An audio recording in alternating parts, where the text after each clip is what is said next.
Ako, isa lang sinasabi ko. Yung ICC, hinatulang guilty si Digong. Malapit na ang warrant. Si Sara Duterte, konti na lang, impeach na. Hindi ba totoo yan? Di ba nagkatotoo yan ngayon? Nasa Senado na ang papel. Antayin na lang ang desisyon. Si Digong, nanahimik ngayon. Bakit nawala ang dada ni Digong? Nung nalaman niya na hinatulan siya ng guilty. Ito, hindi ito fake news. Pakita natin sa inyo. Ito na. Ito yung totoong kwento. Bakit, ito, tanong ko sa inyo mga DDS, minsan bang ni blinag or ni reaksyonan ni Banatbay or ni Maharlika ang kwentong ito? And all other defendants are guilty. And all other defendants are guilty for crimes against humanity, war crimes, and violations of law and legal instruments referred to in this indictment. This is the verdict of the International People's Tribunal against President Rodrigo Duterte. Based on the testimonies presented before the court, the president is guilty of human rights violations in line with the alleged extrajudicial killings in relation to his campaign against illegal drugs. So ngayon, bakit hindi ko nakita yan na kinontent ni Banatbay at ni Maharlika?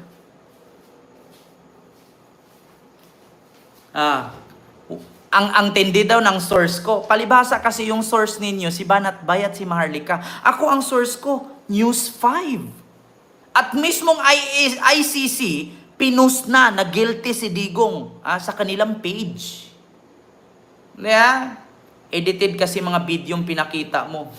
Diyos ko, CB, mata mo lang. Mata mo ang edited. Utak nyo ang edited. Mga mongoloid kasi kayo. Namo, sabi ni Abante. Sabi ko sa inyo mga kababayan, lahat kasi ng mga vlogger ninyo dyan, unya kung dili ma-impeach si Sara, pahiya ka. Hindi ko naman sinabi na si Sara ma-impeach. Kasi ganito yan Kung hindi ma-impeach si Sara, pero pag hinuli si Digong ng ICC, dawit din naman si Sara. So dalawa lang naman pagpipilian ni Sara. Kung hindi siya ma-impeach, uhulihin siya ng ICC. Ganun lang. Simple. Kung hindi si Sara ma-impeach, may pangalawa naman uhulihin din naman siya ng ICC. Buong video ipakita mo. Bakit ako utusan mo? Mag-research ka. Hindi ko na kailangan iulit-ulit i-play dito. Bakit? Alam na ng loyalista yan. DDS lang naman ang bulag-bulagan Kahit nakikita, alam nyo sa totoo lang mga DDS alam nyo na ang tama, alam nyo na ang mali. Nagbubulag-bulagan lang kayo. Bakit? Nahihiya kasi kayo. Nagdunong-dunungan. Ako pa nagdunong-dunungan? Alam ko mga DDS, alam ninyo ang katotohanan. Kapag kinalkal yung salin at asit ng mga Duterte, sasabihin nyo na naman, hindi totoo yan. Tapos pinirmahan at binalita ng mainstream media, ABS-CBN, TV5, News, GMA. Tapos sasabihin na naman nila yan, hindi totoo yan. Kasi doon tayo maniwala kay Banatbay, doon tayo maniwala kay Maharlika, doon tayo maniwala kay Makate. Doon tayo maniwala sa SMNI. Putang inang yan. Puro daw edited ang pinakita, sabi ni CV. Wag na lang kayo manood kung edited pala. Ito lang sabi ko sa inyo. Kailan nyo ba gusto na hulihin si Digong? Next month, second month, third month. Pag hindi kayo maniwala sa akin, hindi kayo mapunta sa kulungan. Don't ask. Ano naman balak mong bilhin? Bagong motor sana, para pang racket. Di ba may credit card ka? Bakit hindi mo ganyan? Ako nagsabi sa inyo, this is the downfall of Dutertes. Don't ask. Don't ask. Duterte sa kanal. Yun yung totoo, Duterte sa kanal. Don't ask. Matagal naghihintay yan. Sabi ni Rom Alfornon. Nung nakaraan sabi, saan na yung impeachment ninyo? Napakatagal. Nung ginanap sa Kongreso, 3 oras lang ang sabi. Ang bilis-bilis, ginigipit si Sara. Minadali ang impeachment. Nung nakaraan na ang impeachment, ang tagal-tagal na daw. 1 buwan na, wala pa ring resulta. Nung sinisyon sa Congress, ang sabi, minadali ang impeachment, ginigipit si Sara. Ngayon, saan na naman yung ICC mo? Los kwento lang yung ICC mo. Pag nangyari na naman may ICC yan, kawawa naman si Tatay Digong. Ginigipit talaga. Potang ina nyo. Bakit? Impact na ba? Impacto yung utak mo, Eric Malangke. Yung utak mo yung may impact. Bulag pa rin kayo hanggang ngayon.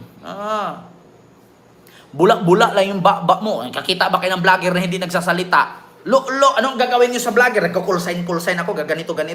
Putang ina mo, Eric Malangke. Yang kabubuhan mo, mamatay ka na lang, mamanahin ng anak mo yan. Pero yung kadiskarte mo, kabubuhan mo lang talagang maiiwan mo. Wala ka ng yaman, mahirap na ang lahit mo, mahirap ng pamilya mo, isa kang inutil, isa kang hampas lupa, di ba? O isa kang pangit, tapos ipamana mo sa anak yan. Tangina, walang future ang anak mo. Diyos ko, wag mo sabihin mayaman ka, Eric Malangke. Diyos mio Marimar, ang totoong mayaman, walang time sa pakikipag-chismisan sa YouTube. Nagbisi-bisihan ng utak niyan sa negosyo. Oo. Kaya ibig sabihin, Eric Malangke, isa kang bobo, isa kang hampas lupa, isa kang pangit na lahi, ipamana mo pa yan sa anak mo yung kapangitan at kabubuhan mo, tangina, walang future. Oo. Para kang baboy na butya. Diyos ko, Eric Malangke, tsupa ka ng tsupa. Kumakain ka nga ng puki ng asawa mo, ang baho pa sa tuwite. Putang inang yan. Wag na tayo, Eric Malangke, hindi natin kailangan ng civil. Mga matatanda na tayo. We don't need civil. Matanda na tayo. Comment, tsupa. Putang ina nyo, kumakain nga kayo ng tumbong ng asawa ninyo, ang babaho, ang itim pa ng puki. Tang inang yan. Alin mas mabango? Tete o poke? Ang tete, gripo. Ang poke, kanal. Yun ang totoo. Sabi-sabi, tsupa. Kayo nga, kumakain kayo ng poke. Tang ina nyo. Kala nyo. Huwag kayong ganyan-ganyan. Naranasan ko din yan. Mas mabango pa yung tete ko kaysa sa poke. Yan ang totoo. Diyos ko. Huwag ka, Eric Malangke. Huwag ganun. Kumakain ka rin ng poke ng asawa mo. Palibhasa kasi, ewan ko kung butit, minahal ka pa ng asawa mo, bobo ka naman. Alam mo sa totoo lang mga Pilipino, mga kababayan ko kung kasing edad ko kayo, wag kayo agad-agad mag-asawa. Bakit? Asawahin ninyo yung may utak. Wag yung asawahin yung katulad kay Eric Malangke. Tignan mo, mamamatay na lang, kabubuhan lang ang ipapamana sa anak niya. Walang yaman yan. Anong yaman na may papamana ni Eric Malangke? Ang totoong mayaman, hindi nagbibisi-bisihan sa social media. Nagbibisi-bisihan sa negosyo yan. Kaya nandito yan, mahirap yan. Diyos ko. Bobo na, mahirap pa. Ganyan yan. Ako, hindi ko sinasabing mayaman ako kasi kung mayaman ako, di sana hindi ako nag-vlog. Lahat tayo nandito, hindi tayo mga millionaire, mga billionaire, lahat tayo nagtatrabaho. Pero si Eric Malangke, mamamatay na lang. Putang inang yan, kabubuhan pa rin ipamana sa anak. Eric Malangke, bukas magpalit ka na ng pangalan kasi bukas makita kita ulit sa comment section. Thank you so much. May ads na naman ako dahil sa iyo. Eric Malangke, ang dami ko nang sinasabi, yung comment mo isa lang, hindi mo ko kaya. Di ba? Mag-off ka na ng live. Di ba? Diyos ko. Alam mo sa totoo lang mga DDS, hindi kayo mananalo sa akin. Isa lang naman sabi ko sa inyo, mag-comment kayo sinong DDS na mayaman. Si Sara at si Digong lang. Pero kayo, mga supporter nila, bobo kayo, tanga kayo, mahirap pa rin kayo. Sigaw kayo ng sigaw,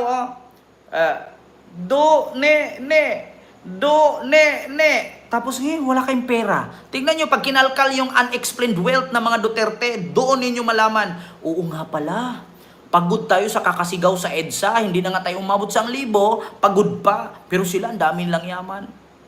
I-research nyo sa Congress kung gaano kadami ang pera at transaksyon ni Duterte.